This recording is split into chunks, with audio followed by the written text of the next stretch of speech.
Hello everybody, Assalamu alaikum. Okay, let's continue with this globalization. Okay, so we finished this chapter in the last class. Okay, but we are reviewing it again. Okay, so what happened? Globalization is a growing integration of world economy, right? So that means that the uh, the whole world's economy is getting together and working together as one. Okay, so that means that the global market, okay, has been created. That means look around you. You'll find that all the goods around, the goods and services around you that you're enjoying, okay, they are not from uh, your country. It's from around the world. Okay, so you'll find so many examples that are all around you. Okay, so we discussed lots of examples in the last class. Okay, like see there's something mentioned here that a firm could have a head office in London, borrow money from a bank in Japan, manufacture products in China, and deal with a customer from a call center in India. So see that to provide a single product, so many countries involved. Okay, so that's globalization. So we also gone through the features of globalization. That means that goods and services are traded freely across international borders. There are no government restrictions that prevent firms to sell goods in overseas markets. So goods and services are moving freely. Then people are allowed to move freely and work in any country. There are high level of interdependency between countries. Then we have free flow of capital. Okay, we can transfer capital, machineries, money from between countries. And then we can interchange technology and intellectual property across border. Okay. Then we also have gone through this topic that why globalization is taking place. Mm, okay, see that technology is developing. Then we have international transport network is developing. Flight is becoming cheaper. Then deregulation is there. Rules and regulation becoming weaker. And the domestic market is becoming saturated. So yeah, market is increasing. So the multinational companies and other companies are moving towards the what the other countries so that they can sell their product and keep on selling. Like it's instead of staying in the saturated or matured market, they continuously look for new options. Okay. Next we have MNCs and foreign direct investment. That's on next chapter. So over there you'll find that a continuation of this chapter in yeah, direct investment area. We have multinational company and foreign direct investment are one of the important contents of globalization. Okay, so see what multinationals are. Multinationals are multinational company. These are large firms which are selling in different countries and also have operating facilities in different countries. Okay, and what's happening that they are also having um, what uh, there are large farms. Okay, so there are many features below. Well, we'll discuss that. Let's read what's written here. That one of the reasons why globalization has flourished in recent years is because a growing number of firms have developed significant business interest overseas. Okay, so firms want to do business in more than one country. Okay, then next we have these firms are very large and powerful. They sell goods and services into global markets and have production plants and other operating facilities all over the world. Okay, so these are multinational companies, right?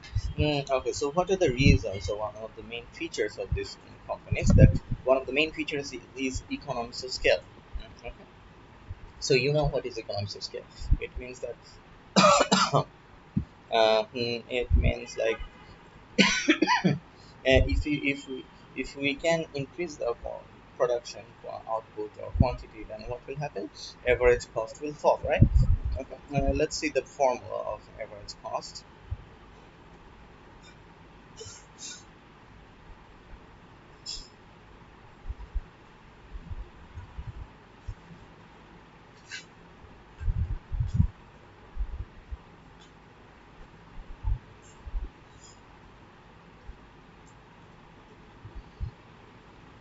Okay, so total cost is equals to average.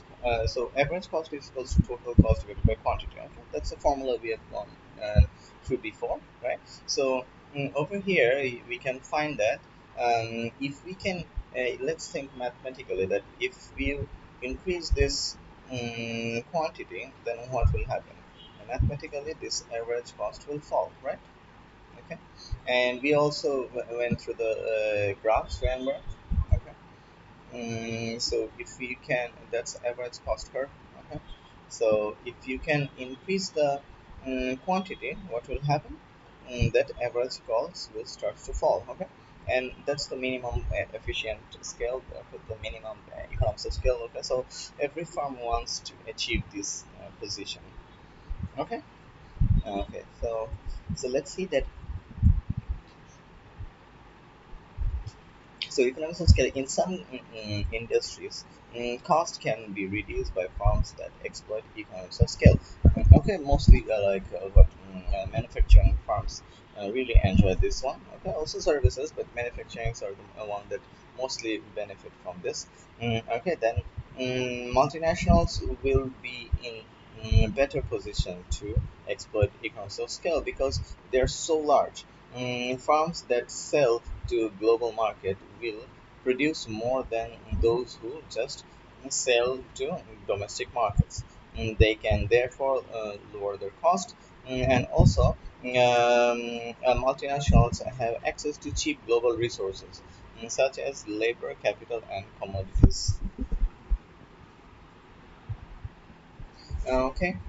So see what's happening that as they're large farms, and they're selling to the whole world, right? So it's possible to reduce the cost. Okay. Think about the garments factories of our country. So think about like maybe 20 or 30 years ago, we used to produce goods for ourselves only, but now we are producing for the whole world. So as a result, we are able to reduce the production cost. Okay, the average cost is falling as we are producing a large quantity, right?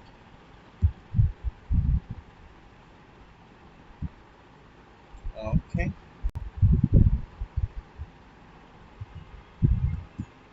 So next we have marketing.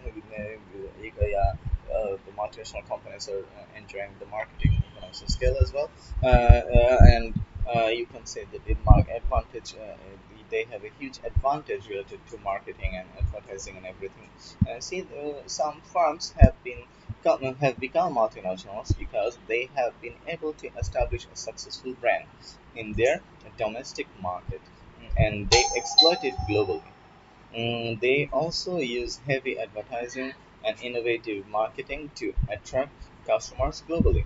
Okay, so think about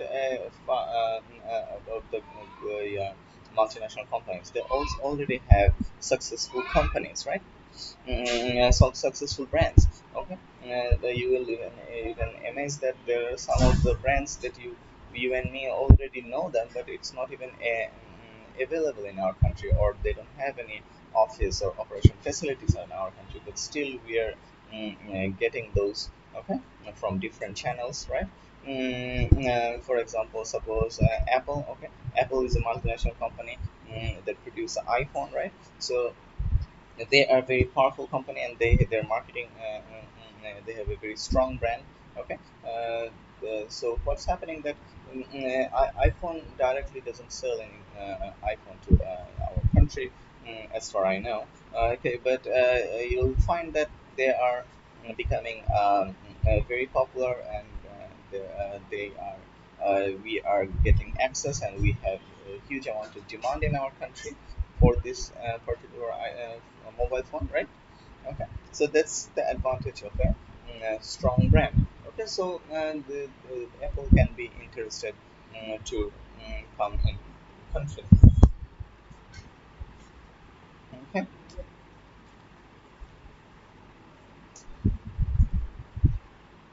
okay. Then also we have technical economics, technical and financial superiority. Okay, they say the most multinationals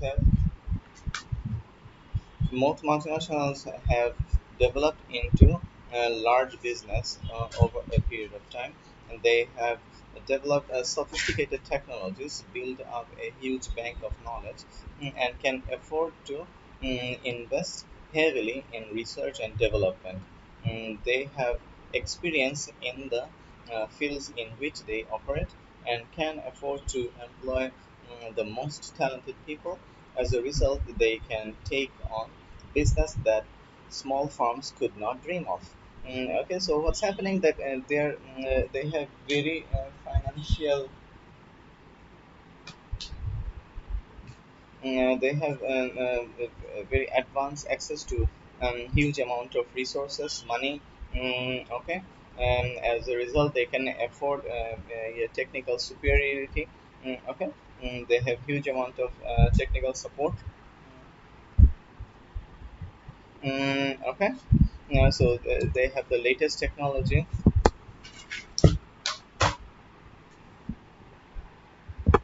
mobile नहीं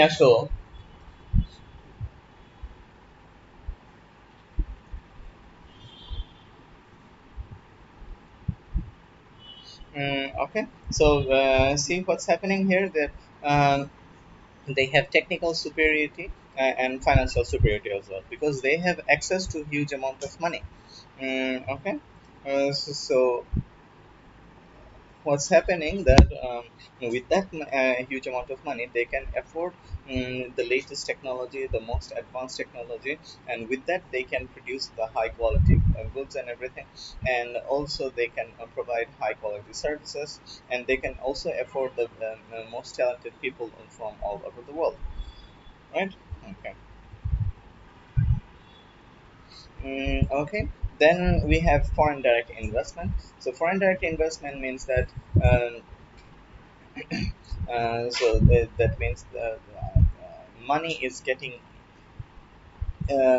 from one country to another. So see that it's also known as inward investment. Okay, because the money is getting into another country, right?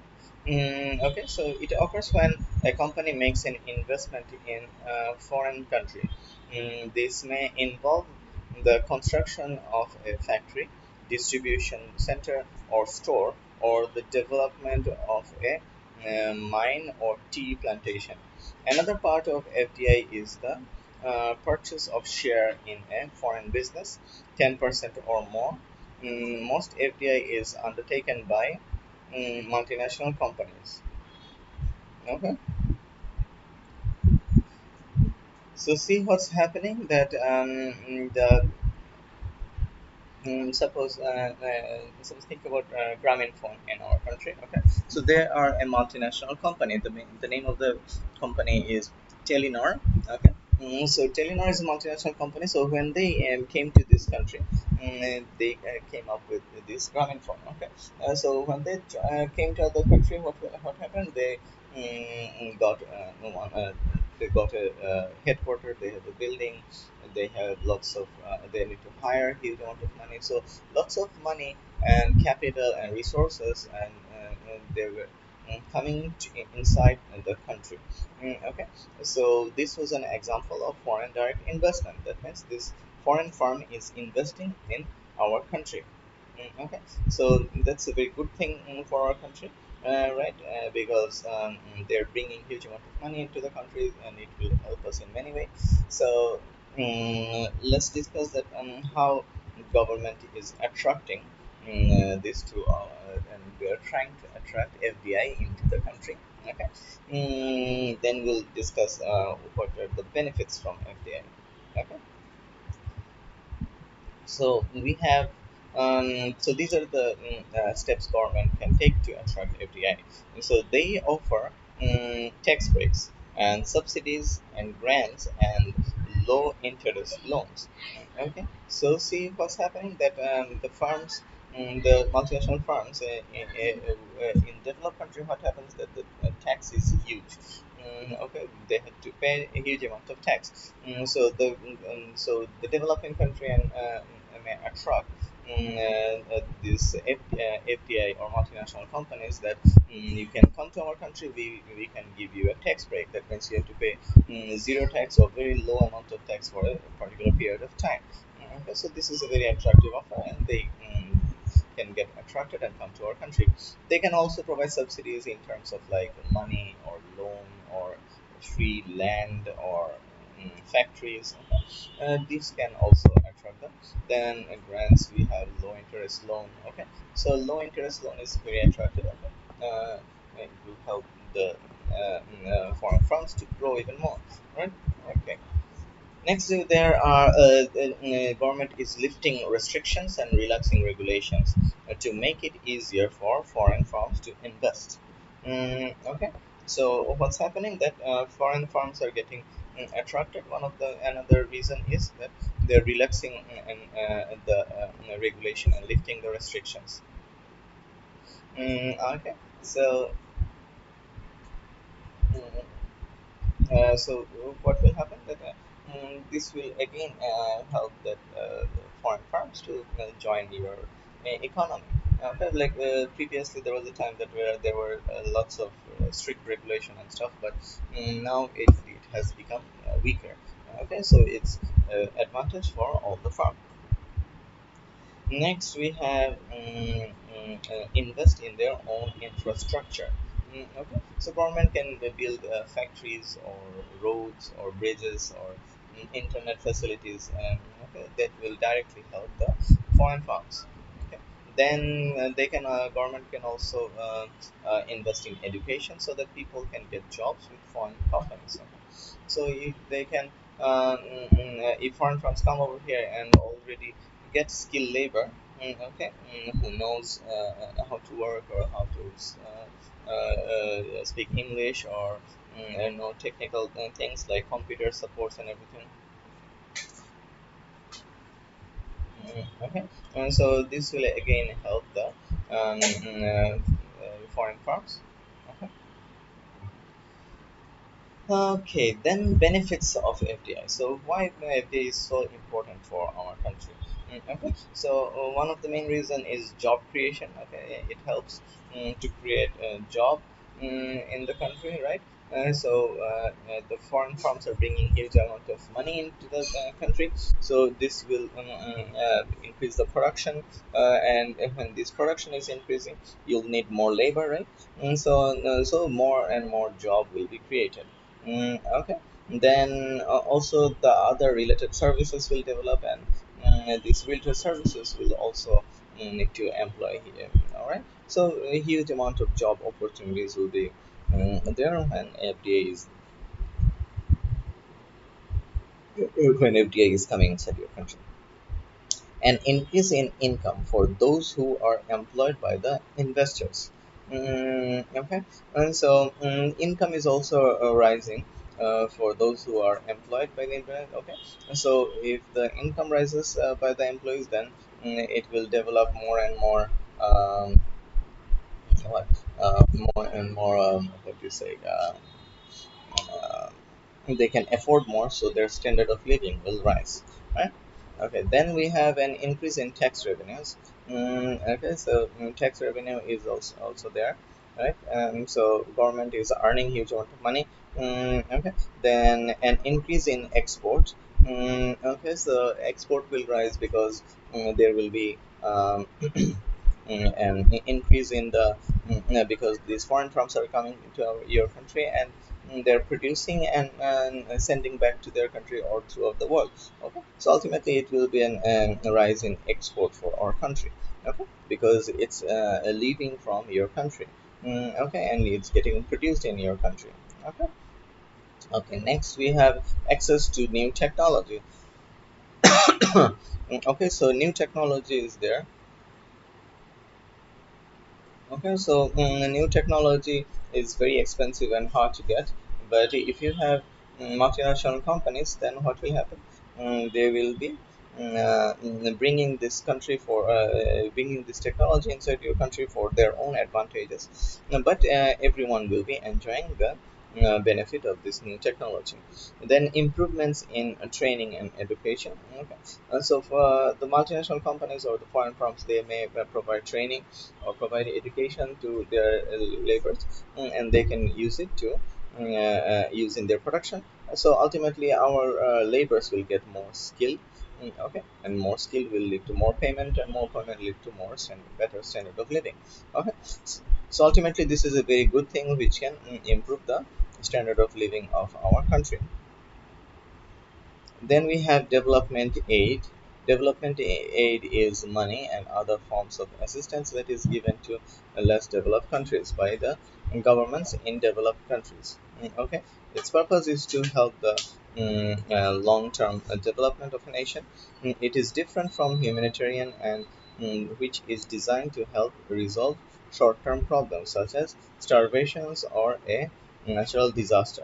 So what's happening over here that it's an like an alternative or a similar thing to FDI. So the purpose of FDI is to is business, right?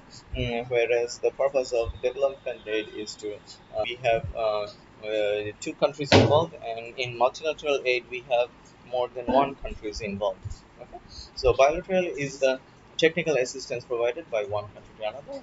It ties, for example, the USA is providing technical assistance to Iran to extract oil, okay, and buy oil from the at a reasonable price. Okay, so that's an example. Okay. So they're helping.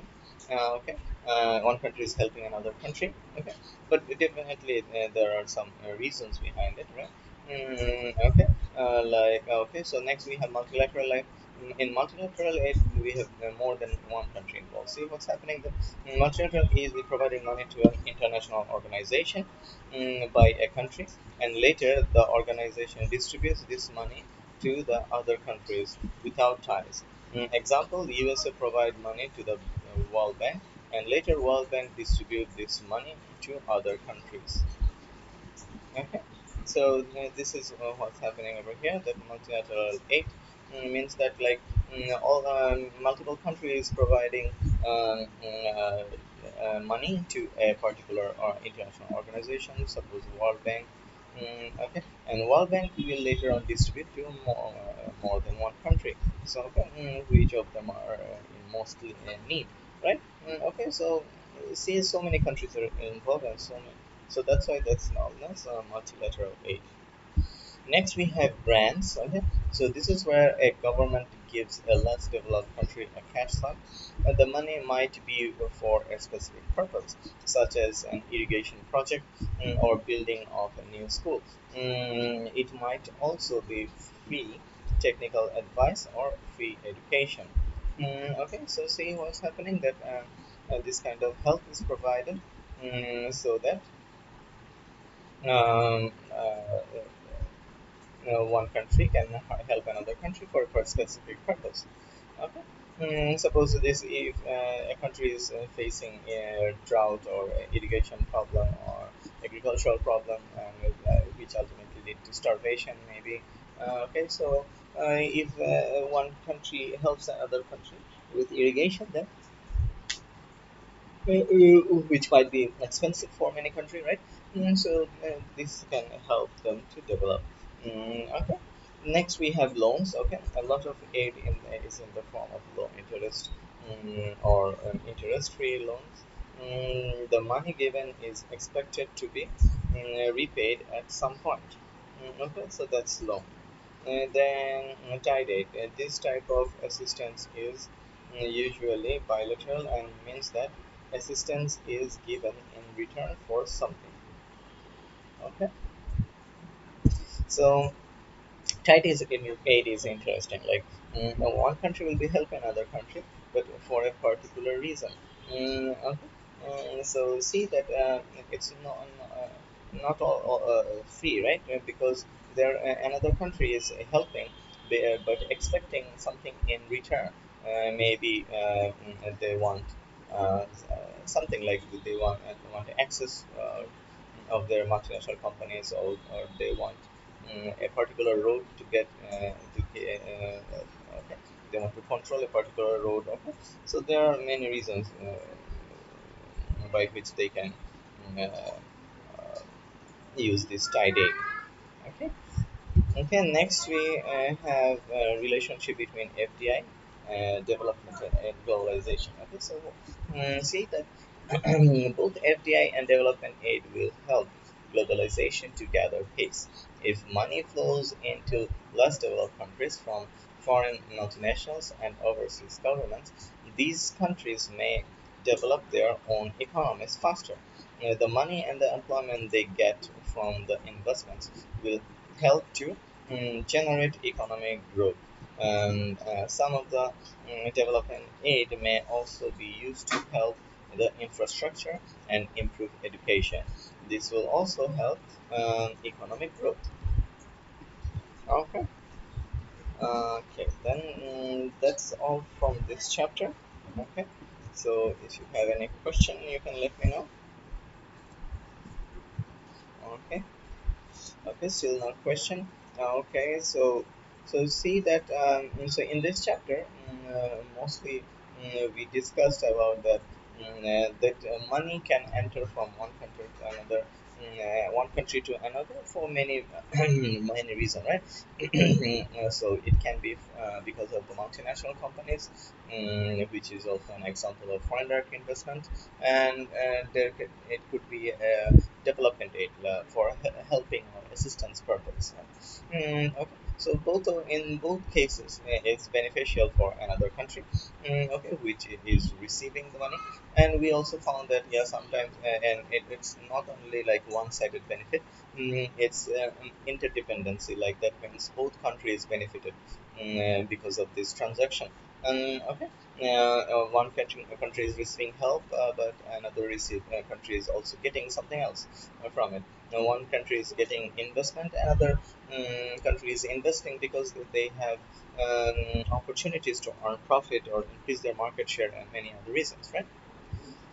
Okay, okay, then that's all for today. Thank you, everybody. See you in the next class.